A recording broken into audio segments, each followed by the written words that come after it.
এই ভিডিওতে রয়েছে কুমিল্লা বোর্ড 2024 সালে এইচএসসি পরীক্ষায় আগত ইংরেজি প্রথম পত্র প্রশ্ন এবং তার সমাধান। একাদশ ও দ্বাদশ শ্রেণীর শিক্ষার্থীরা এবং এইচএসসি পরীক্ষার্থী বন্ধুরা, আশা করি ইংরেজিতে ভালো প্রস্তুতি নিতে ভিডিওটি তোমাদের জন্য সহায়ক হবে। তাহলে চলো শুরু করা যাক।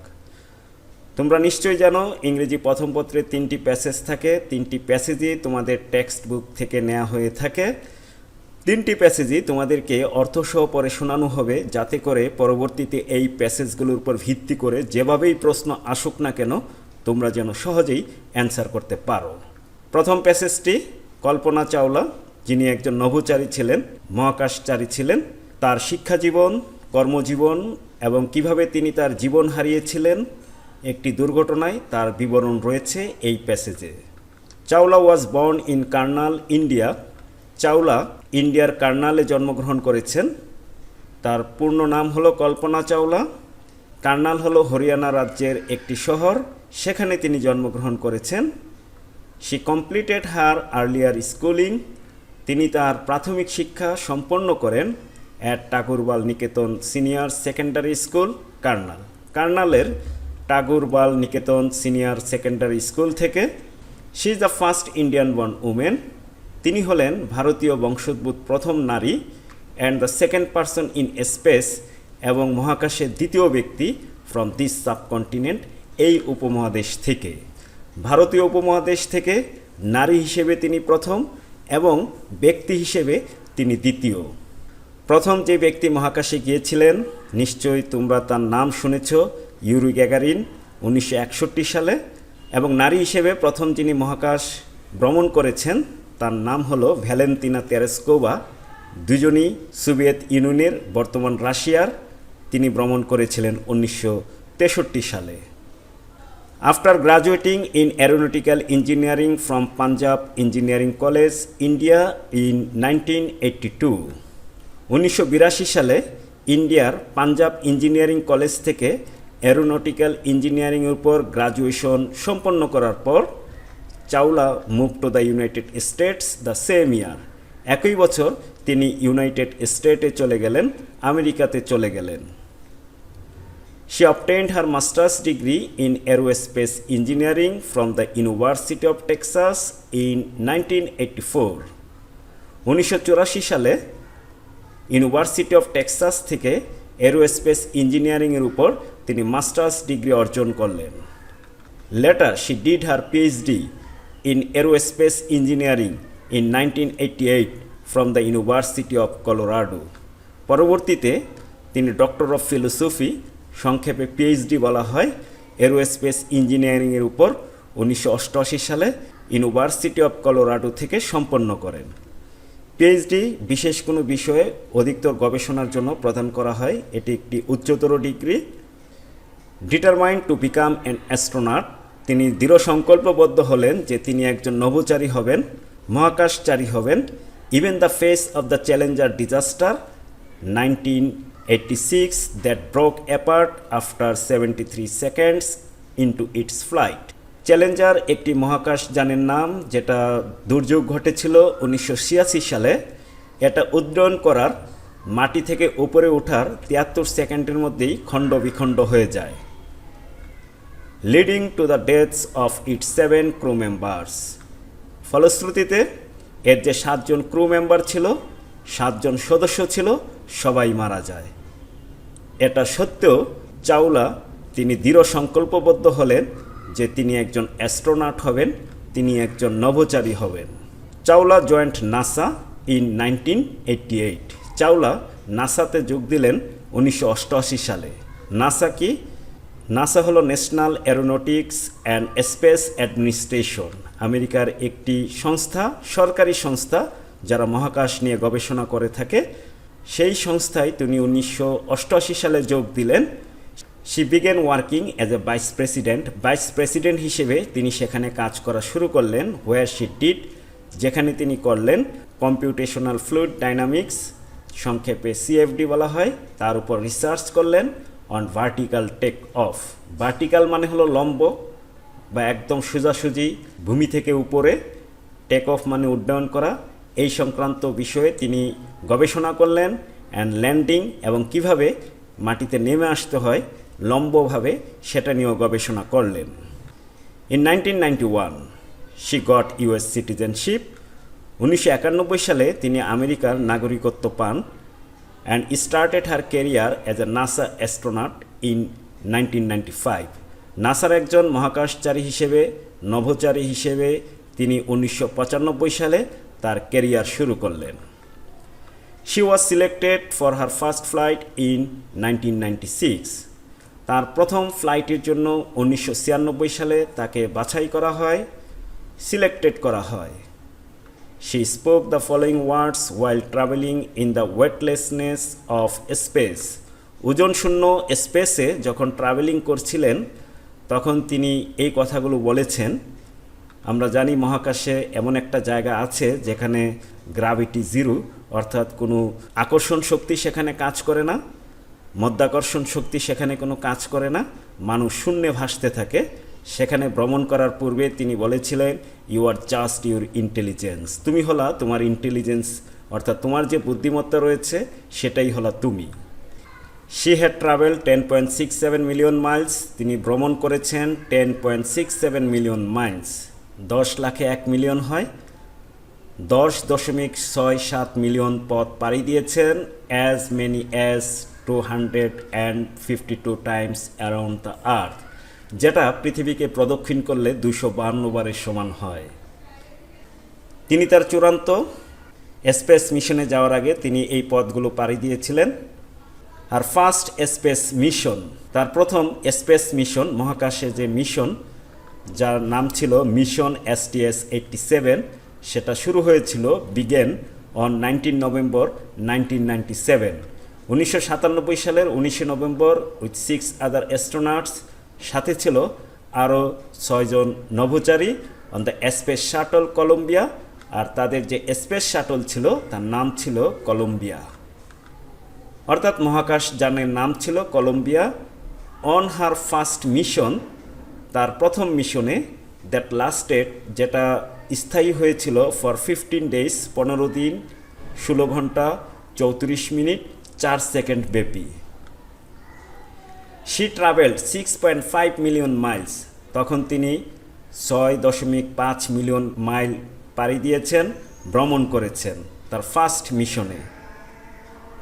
She was responsible for ডিপ্লয়িং the Spartan satellite, তিনি দায়িত্বপ্রাপ্ত ছিলেন স্পার্টান স্যাটেলাইটের তত্ত্বাবধানের জন্য, হুইচ হাউএভার মেলফাংশনড, যেটা একটা ত্রুটি দেখা দিয়েছিল, necessitating a space walk by Winston Scott and Takao Doi. সেখানে স্পেস ওয়াকের প্রয়োজন হয়েছিল, মহাশূন্যে হাঁটার প্রয়োজন হয়েছিল ওজনশূন্য জায়গায়, বিশেষ প্রশিক্ষণের ব্যাপার রয়েছে এখানে। সাথে ছিল উইনস্টন স্কট এবং টাকুদোই, 2 অফ হার ফেলো অ্যাস্ট্রোনটস। তারা গিয়েছিল মোট 7 জন। তার সাথে যখন স্পেস ওয়াক করেছে, ওটা যখন মেরামত করেছে, এই 2 জন ব্যক্তি তাকে সঙ্গ দিয়েছিল টু রিট্রাইভ দ্য স্যাটেলাইট, এই স্যাটেলাইটকে, এই উপগ্রহকে পুনরুজ্জীবিত করার জন্য, পুনরায় কাজে ফিরিয়ে আনার জন্য। In 2000 she was selected for her second space mission STS-107। 2000 সালে তাকে তার দ্বিতীয় স্পেস মিশন, স্পেস মানে হলো মহাশূন্য, তার জন্য তাকে সিলেক্ট করা হলো। This mission was repeatedly delayed, এই মিশনটা বারবার বিলম্ব হচ্ছিল due to scheduling conflicts, schedule কনফ্লিক্টসের জন্য, অ্যান্ড টেকনিক্যাল প্রবলেমস এবং কারিগরি ত্রুটির জন্য। অন 16 জানুয়ারি 2003, 2003 সালের 16 জানুয়ারি, কল্পনা চাওলা ফাইনালি স্টার্টেড, কল্পনা চাওলা অবশেষে শুরু করলেন হার নিউ মিশন, তার নতুন মিশন, উইথ 6 আদার স্পেস ক্রু, সাথে আরও 6 জন ক্রু ছিল, on the ill-fated space shuttle Columbia. সেই মন্দ ভাগ্যের সেই শাটল কলম্বিয়া, মহাকাশযান কলম্বিয়াতে, যেখানে তাদের নির্মম পরিণতি হয়েছিল, জীবন অবসান হয়েছিল, সেখানে যাত্রা শুরু করলেন। She was one of the mission specialist, mission স্পেশালিস্টদের মধ্যে তিনি ছিলেন একজন। চাওলাস রেসপন্সিবিলিটিস ইনক্লুডেড, চাওলার যে দায়িত্ব ছিল তার ভিতরে ছিল দ্য মাইক্রোগ্র্যাভিটি এক্সপেরিমেন্টস, এক্সপেরিমেন্টস মানে হলো পরীক্ষা নিরীক্ষা করা, গ্র্যাভিটি মানে হলো মধ্যাকর্ষণ, মাইক্রো মানে হলো ক্ষুদ্র, ক্ষুদ্র মধ্যাকর্ষণ নিয়ে গবেষণা করা, ফর হুইচ যার জন্য the crew conducted nearly 80 experiments, 80টা এক্সপেরিমেন্টস তারা চালিয়েছিল, পরীক্ষা নিরীক্ষা চালিয়েছিল। Studying earth and space science, যেখানে আর্থ এবং স্পেস সায়েন্স নিয়ে তারা গবেষণা করেছে। অ্যাডভান্স টেকনোলজি ডেভেলপমেন্ট, এটা নিয়ে গবেষণা করেছে। And astronaut health and safety, এটা নিয়েও তারা গবেষণা করেছে।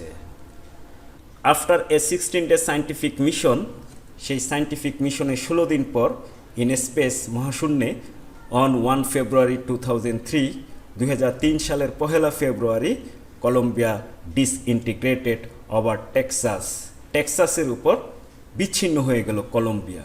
কলম্বিয়া কিসের নাম নিশ্চয়ই তোমাদের মনে আছে, তাদের সেই মহাকাশযানের নাম, তাদের সেই এয়ারক্রাফটের নাম। ডিউরিং ইটস রিএন্ট্রি, এটা যখন পুনরায় প্রবেশ করছিল ইনটু দ্য আর্থস অ্যাটমসফিয়ার, পৃথিবীর বায়ুমণ্ডলে, তখন সেটা বিচ্ছিন্ন হয়ে যায়। All the crew in Columbia included Chawla died only 60 minutes prior to their scheduling landing. তাদের যে শিডিউল ছিল ল্যান্ড করার, তার মাত্র 16 মিনিট পূর্বে চাওলা এবং বাকি 6 জন, মোট 7 জন মারা গেলেন। পরবর্তীতে এটা নিয়ে তদন্ত হয়েছিল, কী কারণে দুর্ঘটনা ঘটেছে। ইনভেস্টিগেশন শোজ দ্যাট, তদন্ত দেখাচ্ছে যে this fatal accident happened due to a damage in one of Columbia's wings. কলম্বিয়ার যে ডানা রয়েছে, উইংস রয়েছে, সেখানে একটু ত্রুটি ছিল। কস্ট, যেটা হয়েছে by a piece of insulting foam, যেখানে এক piece insulting foam, that means বাহিরের বা বহিরাগত কোনো জিনিস ঢুকেছে। কোত্থেকে ঢুকেছে? From the external fuel tank, external বাহিরে যে ফুয়েল ট্যাঙ্ক রয়েছে সেখান থেকে পিলিং অফ, চুয়ে চুয়ে পড়েছে। ডিউরিং দ্য লঞ্চ, এটা যখন যাত্রা শুরু করেছিল তখন। During the intense heat of reentry, এটা যখন বায়ুমণ্ডলে ফিরে আসে, তার তীব্র তাপের কারণে hot gases penetrated the interior of the wing, সেখানে উত্তপ্ত গ্যাস প্রবেশ করে উইংয়ের ভিতর, ডেস্ট্রয়িং, ধ্বংস করে দেয় দ্য সাপোর্ট স্ট্রাকচারকে, and causing the rest of the shuttle to break down.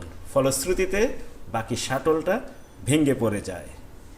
এতক্ষণ আমরা কল্পনা চাওলার জীবনী সম্পর্কে জানতে পারলাম, কিভাবে তিনি তার ক্যারিয়ার শুরু করলেন। শিক্ষা জীবন এবং কর্মজীবন সম্পর্কে এখানে রয়েছে চমৎকার বর্ণনা। প্রিয় শিক্ষার্থী বন্ধুরা, এখন আমরা এই প্যাসেজের উপর ভিত্তি করে এমসিকিউগুলো সমাধান করব। চলো আমরা সমাধান করি। গেইন মানে অর্জন করা, অ্যাচিভ মানেও অর্জন করা, সুতরাং অপশন 4 হবে সঠিক উত্তর। Chawla started her career as a NASA astronaut, NASA astronaut হিসেবে তিনি তার ক্যারিয়ার শুরু করেছিলেন 1995 সালে। পরের বছরই কিন্তু তিনি ফার্স্ট ফ্লাইটের জন্য নির্বাচিত হন। নাসা অ্যাস্ট্রোনট হিসেবে 1995 সালে ক্যারিয়ার শুরু করলেন। Right answer option 3। She met an untimely death due to, তিনি অকাল মৃত্যুর মুখোমুখি হন কিসের কারণে? ইন্টেন্স হিট, তীব্র তাপের কারণে।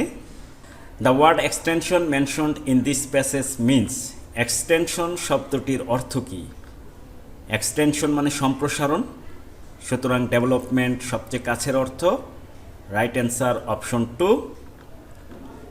Damage means in this passage, damage মানে হলো ক্ষতি হওয়া, ডিকে মানে হলো ক্ষয় হওয়া, সবচেয়ে কাছাকাছি এটাই রয়েছে। Right answer option 2। Kalpana Chawla was the first women in space from this subcontinent, এটা কিন্তু ঠিক আছে। ইজ এ লিভিং এজেন্ট, তিনি একজন জীবন্ত কিংবদন্তি না, তিনি মারা গিয়েছেন। জন্মসূত্রে তিনি আমেরিকান, জন্মসূত্রে তিনি একজন ভারতীয়। Was the first Indian women graduating from America, এটা তো হবেই না। Right answer option 1। The words you are just your intelligence imply, তিনি যে বলেছিলেন you are just your intelligence, এটার অর্থ কী? One must have intelligence, one's value is justified by his or her intelligence, এটাই সবচেয়ে সুন্দর অপশন। Right answer option 2। In her first space mission Kalpana travelled for, তিনি তার যে ফার্স্ট মিশন সেখানে তিনি ট্রাভেল করেছিলেন 6.5 মিলিয়ন মাইলস। রাইট অ্যান্সার রয়েছে তাহলে অপশন 2-তে। She took the responsibility to, তিনি কিসের দায়িত্বে গিয়েছিলেন সেখানে? আমরা জেনেছি যে একটি স্যাটেলাইট সেখানে নষ্ট হয়ে গিয়েছিল বা যান্ত্রিক ত্রুটি দেখা দিয়েছিল, সেটাকে পুনরুজ্জীবিত করার জন্য গিয়েছিলেন। Which qualities described her character best, কোন গুণটি তার চরিত্রকে সবচেয়ে বেশি সংজ্ঞায়িত করে, বর্ণনা করে? Determination and responsibility. Right answer option 1। এখন আমরা এই 5টি প্রশ্নের উত্তর নিয়ে আলোচনা করব। How did Chawla make herself a strong foundation for space travelling? আমরা জানি তিনি কিভাবে ফাউন্ডেশন তৈরি করেছেন।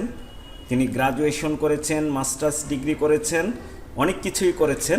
প্যাসেজের মধ্যে সুন্দরভাবে বর্ণনা দেওয়া আছে।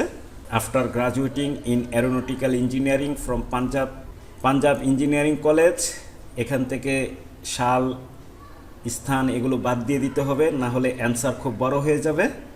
সংক্ষেপে এখান থেকে আমরা তার শিক্ষা জীবনটা নিব, খুবই সংক্ষেপে নিব। তারপর মূল উত্তরটা আমাদের শুরু হবে এখান থেকে। যাই হোক, তোমাদেরকে সাজিয়ে নিচে অ্যান্সারটা লিখে দেওয়া হচ্ছে। এখান থেকে আমরা সংক্ষেপে শিক্ষা জীবনটা নিয়ে সাথে এটা যুক্ত করব। অ্যান্সার তোমাদেরকে এখানে আলাদা করে দেখিয়ে দিচ্ছি। যদি এখান থেকে সাজাতে না পারো তাহলে এখান থেকে তোমরা দেখে নিতে পারো। After graduating in aeronautical engineering উপর গ্রাজুয়েশন করার পর masters degree in aerospace engineering, আর এরোস্পেস ইঞ্জিনিয়ারিংয়ের উপর মাস্টার্স ডিগ্রি করার পর তিনি পিএইচডি করেছিলেন এরোস্পেস ইঞ্জিনিয়ারিংয়ের উপর। এগুলো কমপ্লিট করার পর অনেক সংক্ষেপ করে ফেলা হয়েছে। She began working as a vice president where she did computational fluid dynamics CFD research on vertical takeoff and landing. In 1991, she got US citizenship and started her career as a NASA astronaut in 1995. এভাবেই তিনি নিজেকে প্রস্তুত করলেন, একটা শক্তিশালী ভিত্তি তৈরি করলেন স্পেস ট্রাভেলিংয়ের জন্য। When was Kalpana Chawla selected for her second space mission? তিনি 2টি স্পেস মিশনে গিয়েছিলেন, একটা 1996 সালে, আরেকটি ছিল 2000 সালে। In 2000 she was selected for her second space mission STS-107। মূলত অ্যান্সারটি এখানেই শেষ, কিন্তু এত সংক্ষেপে 2 নম্বর 3 নম্বর দিবে না। This mission was repeatedly delayed due to scheduling conflicts and technical problems. অন্তত এতটুকু অ্যান্সার দিতে হবে। Why did she have to delay for her second space ট্রাভেলের জন্য তাকে বারবার দেরি করতে হয়েছিল? আমরা এখান থেকে শুরু করব। She had to delay for her second space, তারপর আমরা চলে যাব, তারপর এখান থেকে শুরু করব due to scheduling conflicts and technical problems. Scheduling conflicts এবং টেকনিক্যাল প্রবলেমের জন্য তাকে বারবার বিলম্ব করতে হয়েছে। 16 জানুয়ারি 2003 কল্পনা চাওলা অবশেষে তার নিউ মিশন শুরু করলেন অন্য 6 জন ক্রুদের সাথে on the ill-fated space shuttle Columbia. শেষ উত্তরটি এখানে। এখন আমরা দেখব ডি নম্বরে কি রয়েছে। তারপর ডি নম্বর প্রশ্ন, where did Chawla die and how? কিভাবে চাওলা মারা যান এবং কোথায় মারা যান? 2003 সালে তিনি যে দ্বিতীয় মিশনে গিয়েছিলেন, ফেব্রুয়ারির 1 তারিখ Columbia disintegrated over Texas during its re-entry into the earth's atmosphere. All the crew in Columbia including Chawla died only 60 minutes prior to their scheduling landing. একদম এই পর্যন্ত অ্যান্সারটা লিখে দিতে হবে। এখানে কোথায় এবং কিভাবে মারা গিয়েছে সম্পূর্ণ উত্তরটা রয়েছে। Do you think Kalpana Chawla was the guide of young generation? Young জেনারেশনের জন্য, তরুণ প্রজন্মের জন্য কল্পনা চাওলা তিনি একজন গাইড, পথ প্রদর্শক, সেটা কি তুমি মনে করো? কেন অথবা কেন নয়? এটা নিজে থেকেই লিখতে হবে। তারপরে তোমাদেরকে আমি আমার মতো করে উত্তরটা লিখে দিচ্ছি, চাইলে এটা নিতে পারো অথবা তুমি তোমার মতো করেও লিখতে পারো। অবশ্যই পজিটিভ অ্যান্সার দিতে হবে। সুতরাং ইয়েস দিয়ে শুরু করেছি। Yes, I think Kalpana Chawla was the guide of young generation. She is the first Indian-born woman and the second person in space from this subcontinent. প্রথম এই উপমহাদেশ থেকে প্রথম নারী মহাকাশচারী এবং ব্যক্তি হিসেবে দ্বিতীয় এই উপমহাদেশ থেকে at the age of only 35 মাত্র 35 বছর বয়সে তিনি শুরু করেছিলেন space travel. Her courage and endeavor guided and inspired the young generation. তার যে সাহস, তার যে প্রচেষ্টা, সেটাই ইয়াং জেনারেশনকে অনুপ্রাণিত করে এবং পথ দেখায়। এই ছিল 5টি প্রশ্নের উত্তর। এখন আমরা দ্বিতীয় প্যাসেজটি পড়ব, তার উপর ভিত্তি করে ফ্লোচার্ট সমাধান করব। Education gives us knowledge and a set of abilities. শিক্ষা আমাদেরকে দিয়ে থাকে জ্ঞান এবং এক সেট দক্ষতা, সামর্থ্য টু ফাংশন মিনিংফুললি ইন লাইফ, জীবনে অর্থপূর্ণভাবে কাজ করার জন্য, সাচেস যেমন the ability to decide things rationally, বুদ্ধিমত্তার সাথে বিভিন্ন জিনিস সিদ্ধান্ত নিতে, and make the right choices, এবং সঠিক জিনিস পছন্দ করতে।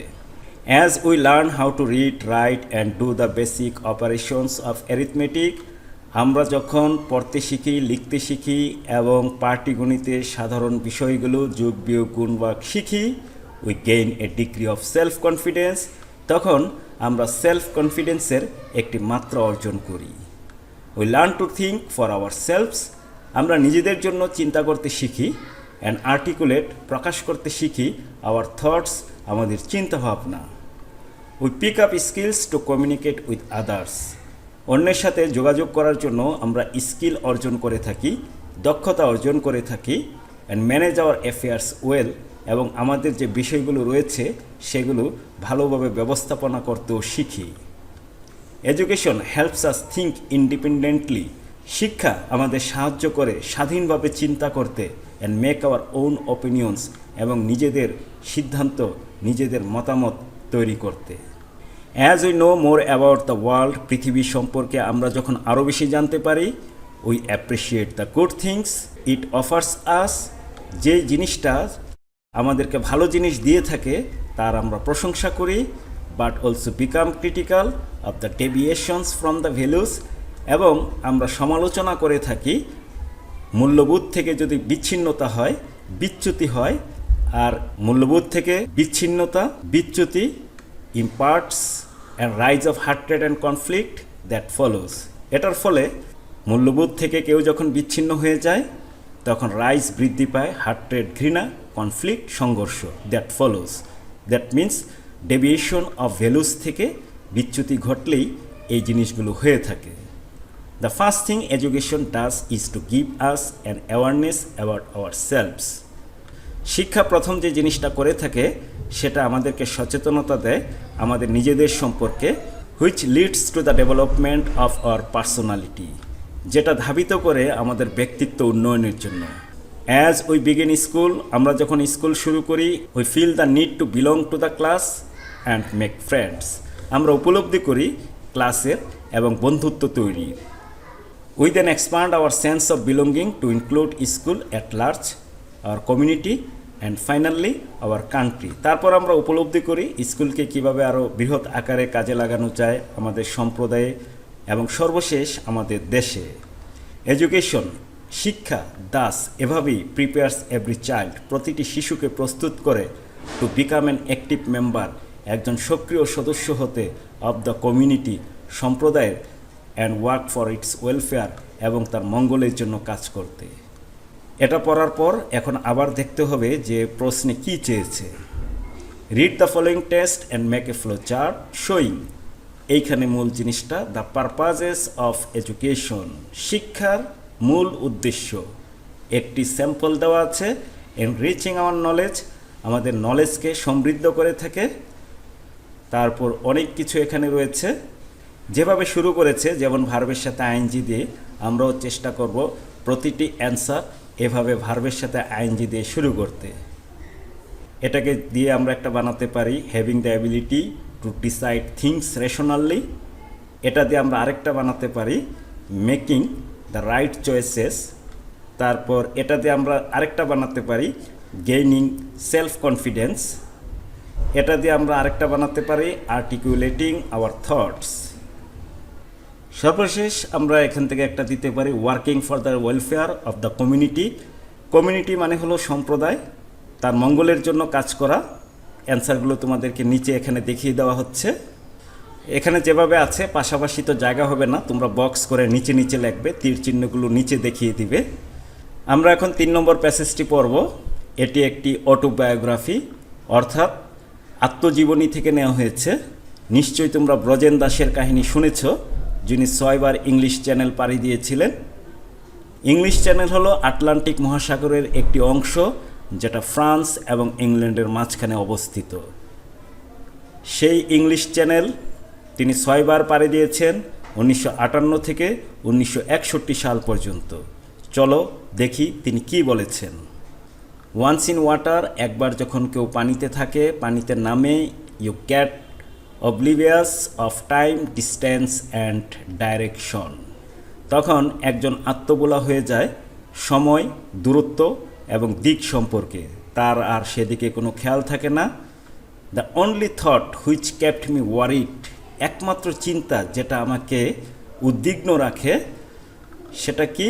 Was that I must make it, আমি অবশ্যই এটা করব, মানে আমি যেই মিশনে পানিতে নেমেছি সেটা আমি অবশ্যই করব। And that I must get good weather all the way, আর এই পথ পাড়ি দিতে অবশ্যই আমাকে একটি ভালো ওয়েদার পেতে হবে, আবহাওয়া পেতে হবে। ঝড়, বৃষ্টি, স্রোত এগুলোর মধ্য দিয়ে সাঁতার কেটে কাঙ্ক্ষিত লক্ষ্যে পৌঁছানো যায় না, অনেক ভোগান্তির পোহাতে হয়, তাই ভালো আবহাওয়া খুবই প্রয়োজন। The second half of the swim is always very difficult, একটি সাঁতারের দ্বিতীয় অর্ধেক সেটা খুবই কষ্টকর। And if even little waves develop, যদি ছোট্ট ঢেউ তৈরি হয়, it saves the ebbing energy, it saves এটা দুর্বল করে দেয়, the ebbing energy of the swimmer all the more, তার যে এনার্জি রয়েছে, এবিং মানে হলো মন্দা, ভাটা, ওই সময় তার এনার্জি একটু কম থাকে। দ্বিতীয় অংশে নিশ্চয়ই প্রথম অর্ধেকের তুলনায় এনার্জি কম থাকে। এবিং মানে হলো মন্দা, হ্রাস, ক্ষয়, সেটাকে দুর্বল করে দেয়। Taking a lesson from my previous swims, আমার আগের সাঁতার থেকে একটি শিক্ষা গ্রহণ করে, I kept my speed at a steady pace, আমি আমার গতি একটা দৃঢ় পর্যায়ে রাখলাম। ফর কারণ, আই নিউ আমি জানতাম, I would need every ounce of my energy towards the close, আমার প্রয়োজন আমার every ounce of energy, energy শেষ বিন্দু পর্যন্ত, শেষ অংশ পর্যন্ত, একদম কাঙ্ক্ষিত লক্ষ্যে পৌঁছানো পর্যন্ত আমাকে রাখতে হবে, আমার প্রয়োজন রয়েছে। তারপর এখানে আরও অনেক কথা ছিল, সেগুলো বাদ দেওয়া হয়েছে। আই ফেল্ট হাংরি, আমি ক্ষুধা অনুভব করলাম। অ্যান্ড ফেমিস্ট, ক্ষুধায় দুর্বল হয়ে গেলাম। And shouted for my manager, এবং ম্যানেজারের জন্য চিৎকার করলাম। ইন রিপ্লাইয়ে আই ওয়াজ টোল্ড দ্যাট, আমাকে বলা হলো, I could not afford to waste 10 minutes in having the feed, আমার সময় নেই 10 মিনিট ব্যয় করা এই খাবার খাওয়ার জন্য। If I have to break the record, আমাকে যদি রেকর্ড ভাঙতে হয়, I must swim on with all my might, আমার সমস্ত শক্তি দিয়ে আমাকে সাঁতার কাটতে হবে। সাঁতার কাটা অবস্থায় তার যে অনুভূতি, তার যে ঘটনা, সেগুলোই তুলে ধরা হয়েছে। বাট আই রিফিউজড, কিন্তু আমি অস্বীকার করলাম, প্রত্যাখ্যান করলাম। I am sorry now for it, আমি এটার জন্য দুঃখিত, আমি আর পারছি না। ফর কারণ, if I had gone on, আমি যদি চালিয়ে যেতাম, I might have finish the whole swim in less than 10 hours and 15 minutes, আমি 10 ঘন্টা 15 মিনিটের ভিতরেই সম্পন্ন করতে পারতাম। Creating a new world record from both sides, এবং উভয় পাশ থেকে নতুন একটি বিশ্ব রেকর্ড হতো। এক পাশে ইংল্যান্ড আর এক পাশে ফ্রান্স, দুই পাশ থেকেই সাঁতার কেটে অপর প্রান্তে যাওয়ার একটি বিশ্ব রেকর্ড হতো। অল্পের জন্য তিনি সেটা মিস করেছেন, সেইটাই ফুটে উঠেছে এখানকার গল্পে। তাহলে চলো আমরা একটা সামারি তৈরি করি। The swimmer describes the mental state during a long distance swim. They lose track of time, focus solely on completing the race and maintaining good weather. The second half is the hardest, and even small waves deplete energy. ছোট্ট ঢেউ তাদের এনার্জিকে ধ্বংস করে দিতে পারে। The swimmer remembers needing to conserve energy for the end and ate only after refusing initially. They now regret this decision. এখন অনুশোচনা করছে যে তখন যদি আমি খাবারটা না খেতাম হয়তো আমি পাড়ি দিতাম। Believing it might have secured them a new world record under 10 hours and 15 minutes. হয়তো 10 ঘন্টা 15 মিনিটের ভিতরে অন্য কেউ একজন রেকর্ড করেছে, সেই রেকর্ডটা তখন ভাঙ্গা হতো। শিক্ষার্থী বন্ধুরা, এখন আমরা চলে আসলাম ফিল ইন দ্য ব্ল্যাঙ্কস। এখানে 14টি অপশন রয়েছে, কিন্তু এখানে গ্যাপ রয়েছে 10টি, সুতরাং 4টি অপশন অতিরিক্ত রয়েছে। চলো আমরা এটা সমাধান করি। কমিউনিকেটিভ কম্পিটেন্স, যোগাযোগের দক্ষতা, রেফার্স টু দ্য এবিলিটি, সামর্থ্যকে বোঝায়। টু ইউজ ল্যাঙ্গুয়েজ, ভাষাকে ব্যবহার করা অ্যাপ্রোপ্রিয়েটলি, যথাযথভাবে, ইন ভেরিয়াস সার্কামস্টেন্সেস, বিভিন্ন পরিস্থিতিতে। দেয়ার আর 2 ওয়েজ অফ ডেভেলপিং, এখানে রয়েছে ডেভেলপ, এটাকে আইএনজি যোগ করতে হবে।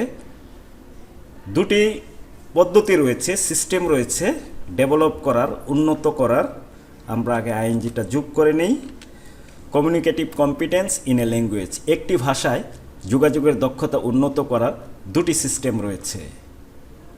দি ফার্স্ট ইজ অ্যাকুইজিশন, প্রথমটা হলো অ্যাকুইজিশন, অর্জন, which is similar to the way people develop ability in their mother tongue.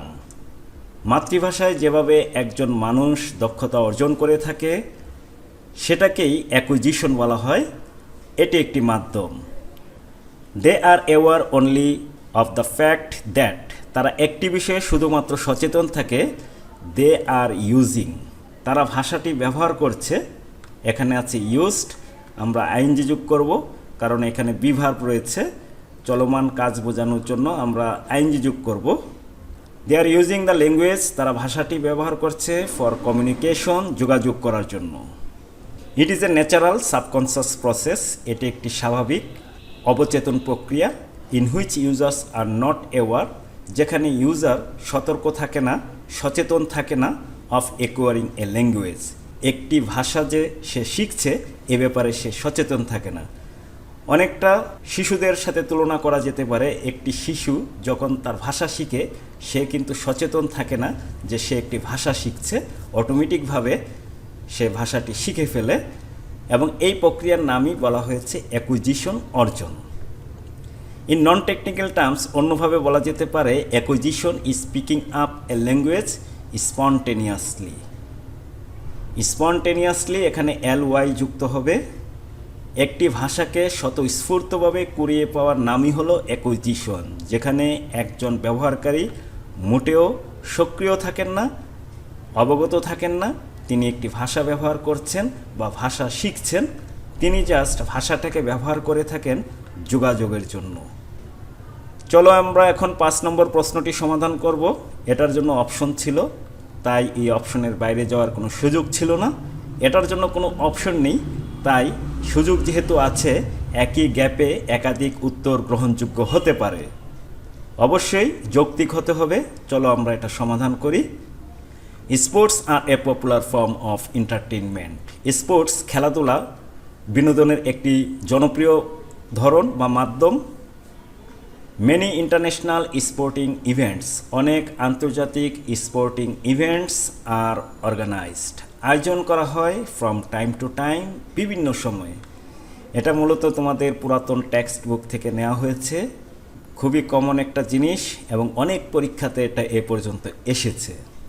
Most of this events, এই ইভেন্টগুলোর অধিকাংশই আর স্পন্সর্ড, অর্থায়ন করা হয়ে থাকে by multinational manufacturing companies and business firms. বহুজাতিক যে উৎপাদনশীল কোম্পানি রয়েছে এবং ব্যবসায়িক প্রতিষ্ঠান রয়েছে, তারা এটার অর্থায়ন করে থাকে। কেন করে থাকে?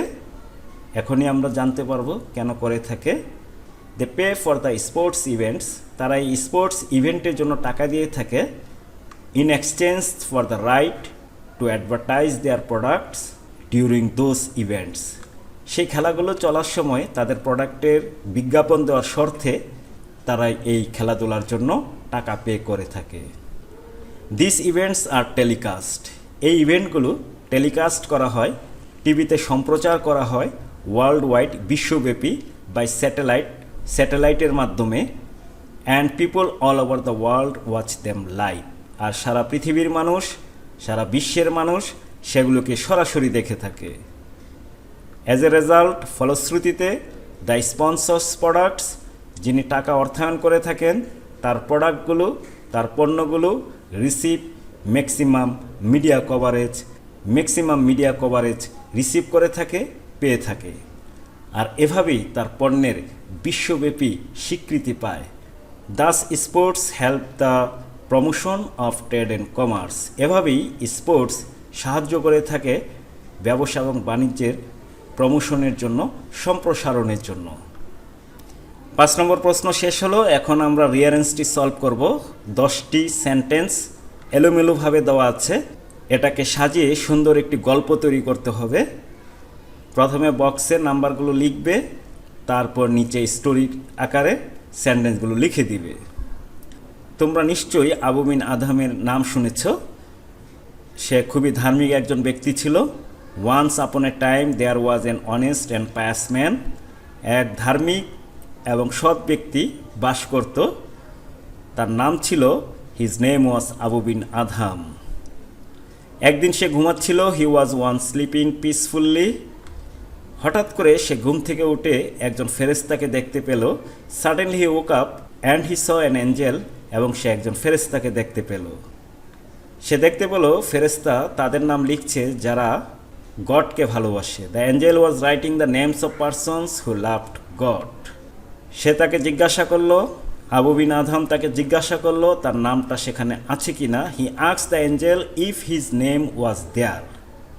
কিন্তু নেগেটিভ অ্যান্সার আসলো। In reply the angel said that his name was not দেয়ার।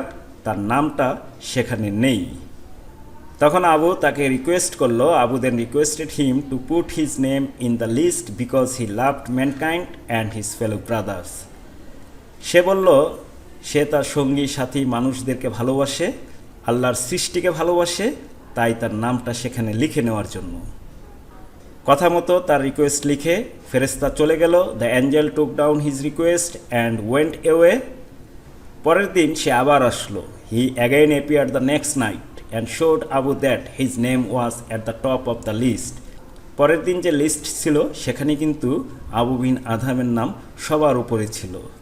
আল্লাহকে ভালোবাসতে হলে আগে মানুষকে ভালোবাসতে হবে, আল্লাহকে ভালোবাসতে হলে তার সৃষ্টিকে ভালোবাসতে হবে, তবেই সৃষ্টিকর্তাকে ভালোবাসা হবে। এই গল্পের মাধ্যমে কিন্তু সেটাই ফুটে উঠেছে।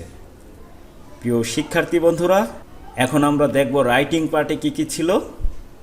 7 নম্বর যথারীতি graph and chart. The graph shows the internet users from 2012 to 2018। এই গ্রাফে দেখানো হচ্ছে 2012 থেকে 2018 সাল পর্যন্ত ইন্টারনেট ইউজারদের। Describe the graph in at least 80 words. কমপক্ষে 80 ওয়ার্ড, বেশি লেখা যাবে, তবে খুব বেশি লেখাও উচিত নয়, 150 ওয়ার্ড ক্রস করবে না। তার জন্য রয়েছে 15 মার্কস।